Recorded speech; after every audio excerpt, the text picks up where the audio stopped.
PCGV Bareta alas 12. Mga pinakahuling pangyayari sa Kabikolan, sa nasyon, asin ibang parte kan kinaban. Ibabareta na ngunyan. DCGV Bareta alas 12. Ngunyan, ang sa inyong tagapagbareta.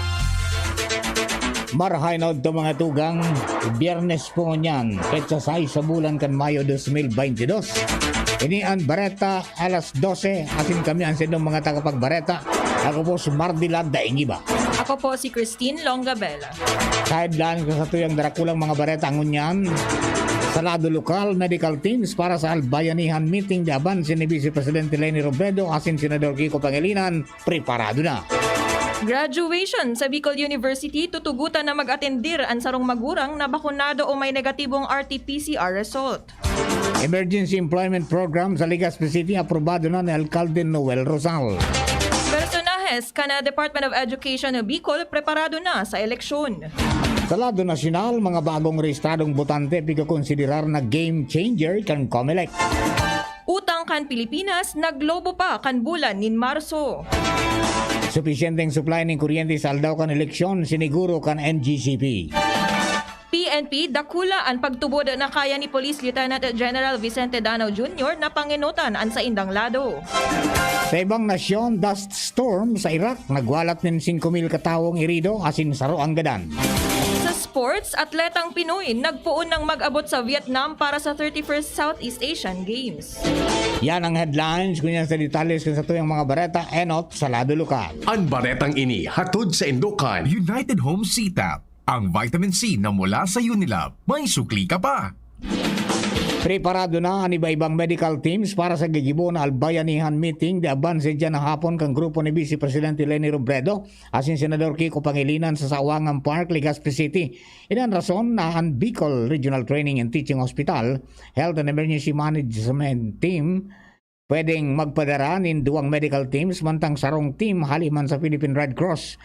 Quick Response Team kan Legazpi City na dugang manin team kung kaya apat na teams ng medical stations na may ambulansya ang preparado ng magresponde kuning kaso maggagawa ng emerensya dahilan sa piglalauman na pagruso kan ribo-ribong na mamanuan para ipahiling ang bilog na suporta sa Leni Kiko Tandem.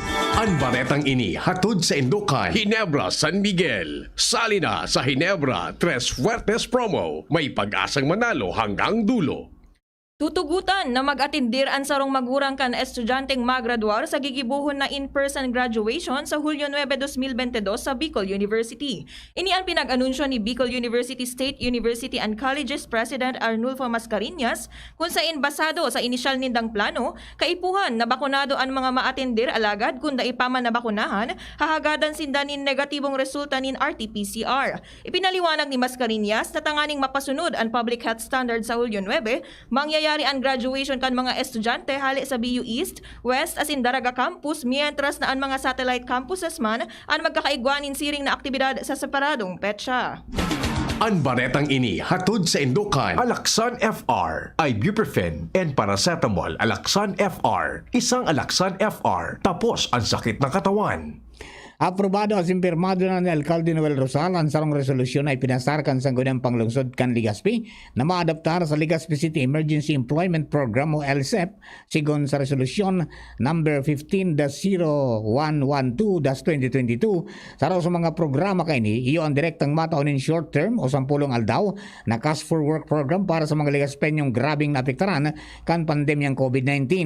Siniguro kan lokal na gobyerno kan Legazpi na ipapairarom sa pagkakanigong balida ang magiging beneficiaryo kaini asin iguanin sufisyenteng pondo para sa nasabing programa tanganing mapakinabangan ka mga residentes kan 70 barangay sa syudad.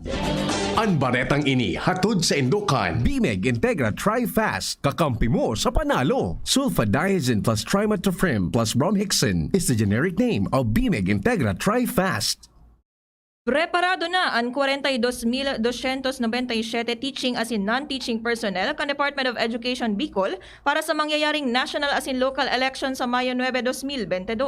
Sinabi ni DepEd Bicol Regional Director Gilbert Sadsad na nakataltag na ang sa indang mga personahes sa 3,000 500 sa GIS na mga polling centers sa maniba-ibang probinsya. Enot kaini nagpuon naman kan Lunes ang duwang semanang suspension kan klase, tanganing tutukan ang sa indang preparasyon sa eleksyon. Sigun kay Sadsad, nagkaigwan naman in final testing and sealing sa mga gagamito na vote counting machine asin iba pang eleksyon. Naglalaom si Sadsad na magiging matrayumpo asin matrangkilo ang eleksyon sa Bicol Region. Ang baretang ini hatod sa Indokan Multivitamins Enervon. Listen to their newest song with Ben and Ben at ibalik ang Happy YouTube channel now. Sa iba pang baretang lokal, naging matrayumpo ang piglansar na R5 Learning Recovery Plan kan Department of Education Bicol katuwang ang USAID as in ABC Plus Advancing Basic Education kanakalisnal daw ang aktibidad inatindiran ni DepEd Undersecretary for Curriculum and Instruction Diosdado San Antonio kung saan nagpasalamat siya kay DepEd Bicol Regional Director Gilbert Sadsad sa pagbilog nin RACE o Recovering for Academic Achievement by Improving Instruction through Sustainable Evidence-Based Learning Programs Learning Recovery Plan. Sinabi ni San Antonio na bilib siya sa mga education leaders sa Bicol sa kaskas kaining magresponde sa mga kadepisilan na pigampang ka mga estudyante dahil sa COVID-19 pandemic. Dugang pa kan opisyal ng Bicol Region ang pinakang primerong regional office sa nasyon na nagkaigo ng siring na plano tanganing masimbagan asin matabangan ang mga haki sa saindang pag-aadal. Nagresibi ang Department of Information and Communication Technology o DICT Bicol nin sarong response vehicle asin 5 set nin VSAT equipment asin mga UPS tanganing mapakusog ang sa indang kapasidad para sa disaster and emergency response. Sigun sa DICT Bicol, ang nasabing pasilidad parte ka na Government Emergency Communication System Mobile Operations Vehicle for Emergency dahilan ta kada may kalamidad na didipisilan ang publiko sa komunikasyon dahil ta down pirmi ang serbisyo ka na commercial communication kung kaya kaipuhan ini nga mas pakusugon tanganing magamit kan publiko. Ang turnover inatindera ni DICT Undersecretary for Resilient Government Emergency Communication Alan Silor kung saan apwera sa mga nasabing ekipahe tinawan man in emergency kits ang mga pangprobinsyang opisina kan DICT sa rehiyon. Mga tugang yan po ang primerong kabtangkad sa tuyang mga bareta alas 12, mga bareta sa lado lokal. Ang bareta niya to sa lado nasyonal, ibang nasyon, sports sa siniba pa, makalis lang kayo.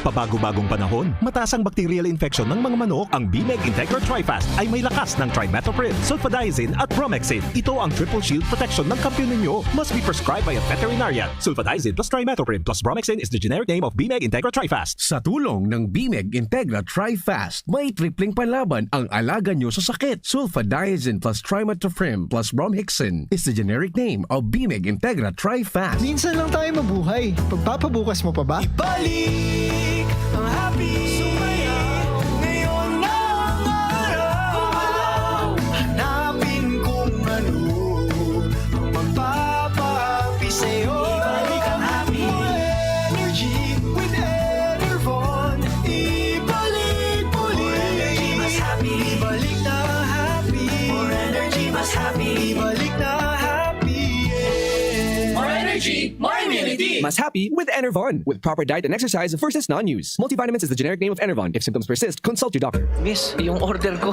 Sandali lang, sir. Imagine mo, pag natapos na ang paghihintay mo, yan ang sarap ng Ginto Gin. Barrel Aged para maswabe ang hagod nito. Ginto Barrel Aged Gin. Ibang ginto. Drink responsibly. Try the smooth taste of Ginto Barrel Aged Gin. Drink responsibly. Harapin ang hamon, mga true hero. Sa neuropathy di magpapapigil. Pag namamanhid, nangangalay. O may tusok-tusok na ramdam, mag-neurobion na. Neurobion, Neurobion, Neurobion. Take clinically proven Neurobion. It helps treat nerve damage and helps regenerate the nerves with proper diet and healthy lifestyle. Vitamins B1, B6, B12 is the generic name of Neurobion. If symptoms persist, consult your doctor. Tunay siya sa kanyang serbisyo. Si Alvarizo ay may prinsipyo. Maaasahan nyo sa konseho. Kay Counselor Alay may pagbabago. Kikilos para sa progreso. Si Alvarizo, kaibigan ng bawat legas penyo. Si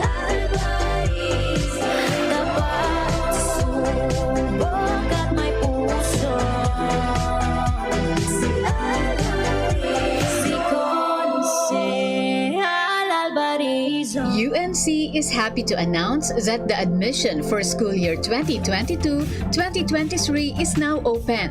Ang University of Nueva Cáceres, the first university in Bicol, ay tumatanggap na ng reservation on all levels, mula basic education, college, law, to graduate studies. Ang reservation fee ay advance enrollment fee na ibabawas sa total tuition fee. Pwedeng mag-avail ng low enrollment fee. Gawing future ready, work ready at life ready ang inyong mga anak. Reserve now. Hanapin si Janet sa UNC Admissions Office. May regalo para sa mga magpapareserve ngayon hanggang April 30, 2022. In UNC, experience quality education, nurturing environment, modern learning facilities, at employment opportunities sa mga industry partners. The best time to prepare for your child's future is today. Mag-UNC ka na! Robust Dietary Supplement for Men. Sabi nila, ang tunay na lalaki, matibay, magaling at matikas. Samahan mo pa ng Robust. Gawa ito sa Epimedium Extra L-Arginine, Sungaria Cinnamomum at GABA with proper diet and exercise. Para makasiguro, bumili sa mga Mercury Drugstores, Watson's, Southstar Drug, Generica, Rose Pharmacy, TGP, SM, Supermarkets, 7-Eleven, and other leading drugstores, supermarkets, and convenience stores nationwide. Robust, 65 pesos SRP per tablet lamang. Robust, para sa mga kalalakihan. Hatid sa inyo ng ATC Healthcare International Corporation, your trusted life ally. Mahalagang paalala, ang Robust ay hindi gamot at hindi dapat gamitin panggamot sa anumang uri ng sakit. Robust Dietary Supplement for Men. Para makasiguro, bumili sa mga Mercury Drugstores nationwide. Robust, 65 pesos SRP per tablet lamang. Robust, para sa mga kalalakihan. Hatid sa inyo ng ATC Healthcare, your trusted life ally. One Pulangi, one town, one people. Madaling ranihan, matinabang, humilde, sa serbisyo, malalaoman. Iboto, numero 2 sa Malota. Nonoy Cap Adrian Salceda for Mayor. Yaon na si Nonoy, Nonoy Cap Salceda. Patrabaan kang tao, si Adrian Salceda. May puso sa pagserve, totoong matinabang. Hindi sa Pulangi, kay Nonoy Cap Salceda. One Pulangi, one town, one people. Madaling ranihan, matinabang, humilde, sa serbisyo, malalaoman. Iboto, numero 2 sa Malota. Nonoy Cap Adrian Salceda for Mayor. Para kay Ralph na napuruhan ng boss, kay Suzy na di makasakay ng bus pa uwi, at syempre para sa'yo, Embassy Whiskey. Its smooth oaky flavor helps you unwind after a long day. Kaya relax, slow down, and chill muna tayo. Drink responsibly. Nowadays, everyone deserves to relax. Kaya chill muna with Embassy Whiskey. Its smooth oaky flavor is the perfect way to end your daily grind. Drink responsibly. Para sa banwaan kang Santo Domingo, uya na ang bagutang Vice Mayor, Mark Aguas, numero 1 sa Balota, sa tuyang iboto. Si Mark Aguas manliwat ang samuyang iboboto. Para Vice Mayor kang banwang Santo Domingo. Si Mark Aguas makamasa, si Mark Aguas mahigoson, si Mark Aguas mabuot asin makatao. Si Mark Aguas ang Vice Mayor ko. Botohan ta, kay Mark Aguas kita. Sa banwaan nakatabang na. Kay Mark Aguas sigurado ka dyan. Sa giraray mga tugang, sa tuyang iboto, Mark Aguas, numero 1 sa Balota, ang bagutang Vice Mayor, Mark Aguas. Ang health tip na ini hatod sa Indo, kan Robust Dietary Supplement for Men. Nahahadit ka na mawara ang gana kan sa imong karelasyon? Ninhuli ta nagluluyaan sa imong bedroom performance? Punan mo sa Maray, as in healthy lifestyle sa Oroaldao. Mag-ehersisyo, magkaon kimasustansyang pagkakan, tamang oras sa pagkaturog, likayan ang mga aktibidad na nagdadara sa imo nin stress. Asin mag-inom kitamang vitamina na para sa imo. Ang health tip na iyan hatod sa Indo kan Robust Dietary Supplement for Men. Robust astig to. Importanteng pagirumdom. Ang Robust bako bulong. Asin di pwede gibuho na pambulong sa anumang klaseng helang. Aray pero di bibigay. Heidelin Diaz po, yan tayong mandarigma. Pag makulog ang hawak, tama na ba ang maghaplas? Pag nawaraan init, igwa pa bang epekto? Bitin sa akin yan. Magpasta sa Alaksan. Alaksan FR. Diretsong aksyon, tapos ang sakit ng katawan. Laban lang, Alaksan. Unilab yan. Ibuprofen paracetamol is the generic name of Alaksan FR. If symptoms persist, consult your doctor. Jordan Alpaharo, Boses kan Kabataan. Taga-radyo, serbisyo, aprobado. Numero 2, Konsyal sa Legazpi. Ang Paharo J, ang Satuyang Konsi. Ang Paharo J, ang Satuyang Konsi. Ang Paharo J, ang Satuyang Konsi. Matinyapang tulos madadalaganan sa syudad ng Legazpi, Satuyang maaasahan. Jordan Alpaharo, numero 2 sa balota. Mga kapadako sa tayo Bareta, alas 12, dumakita sa Bareta sa Lado Nacional. Pigko konsiderar kang Commissioner Election sa COMELEC na game changers ang mga bagong rehistradong botante sa eleksyon 2022. Sigong kay COMELEC Commissioner George Erwin Garcia na igwang 7 milyon na new voters para sa nasabing eleksyon. Sinabi niyang dakulang bagay na ini na nasabing bilang ka mga bagong botante ang kaso makaboto ini. Napagarama na 67.4 million ang botanteng Pilipino kung saan 84,000 ang local absentee voters as in mil o kaya 1.679 million naman ang overseas voters. Naglobo pa ang utang kan Pilipinas kan Marso. Sa tao ini kan padagos na pag-utang kan nasyon para maresponderan an epekto kan COVID-19 pandemic na sinabayan pa kan maluyang balor kan na piso kontra dolyar. Sigun sa Bureau of the Treasury, nasa giraray na irehistro kan nasyon ang record high na utang kan Marso na uminabot na sa 12.68 trillion pesos. Ini 4.8% o 586.29 billion pesos na mas halangkaw kumpara sa 12.9 trillion pesos na nairehistro kan Pebrero 2022. Sa nasabing kantidad, 8.87 trillion pesos ang domestic debt kan gobyerno, mantang 3.81 trillion pesos man ang foreign debt.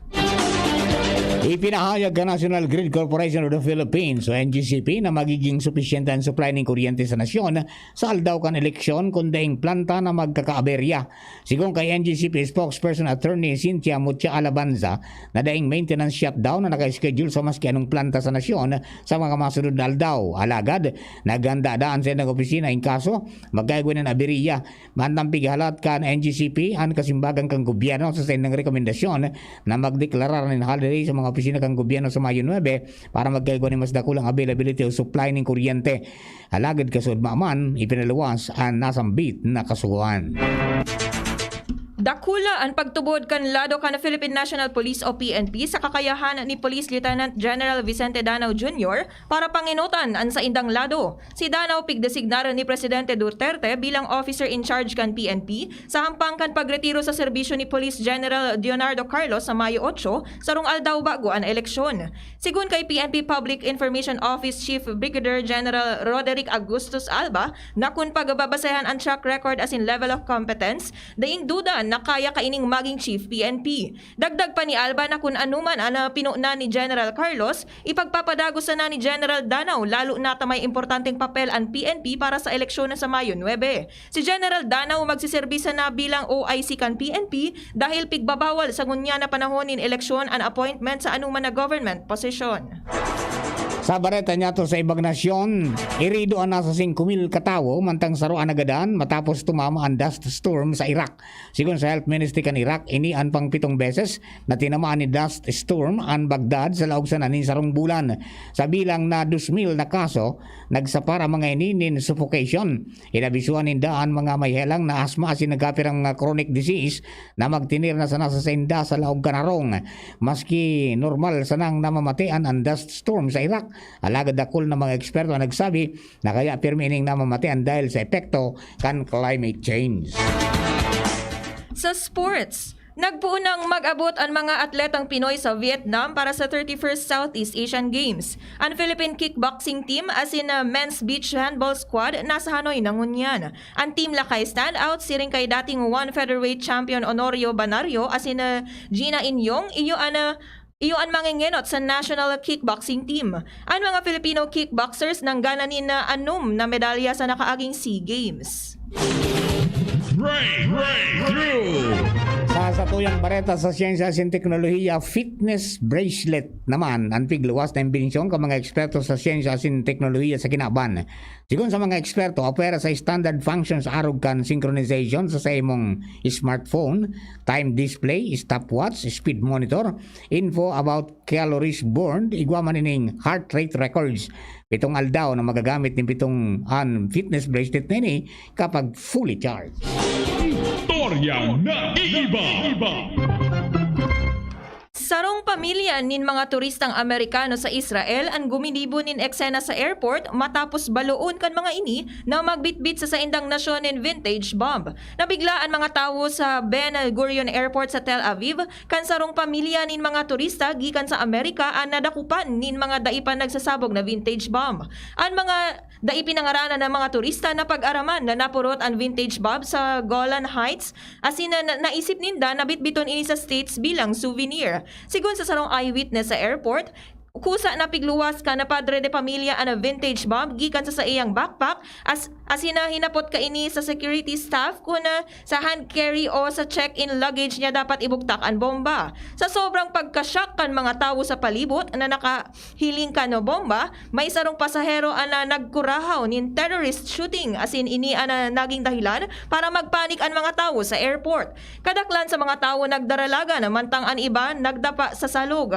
Sigun sa mga eksperto, ang bomba na napurot hali sa West Israeli-Syrian War kana 1967. Nagsairarom sa matinding interogasyon na ana pamilya. Matapos mapatunayan na bako man mga terorista, ang mga ini pigtugutan na sindang magbalik sa Estados Unidos.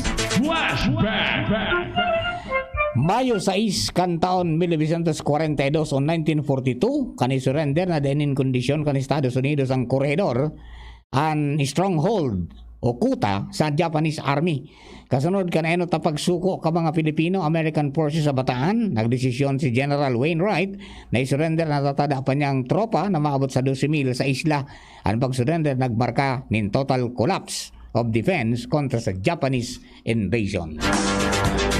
Yan po ang kabilugan sa tuwing alas 12 mga bareta.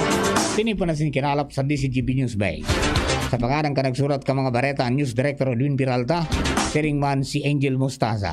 Lado Technical, June Napoles, kasabay ta sa DCGP Social Media Department, si Richard Astor. Kami po ang sino mga naging tagapagbareta. Ako po si Mardila Daingiba. Po si Christine Longabella. Marahin na pagkaunto po kay Diane Ecleo and kay Dong and Kuya Lon Andalis, Alvin Doloof. Yeah, hello po sa inyo na po. Kapag tapos na nagantabay, madali na. Apat na aldaw. Maramata na konsisay ang tunay. God bless and save the Philippines. Sa indong nadangog ang mga darakulang bareta ngunyan aldaw.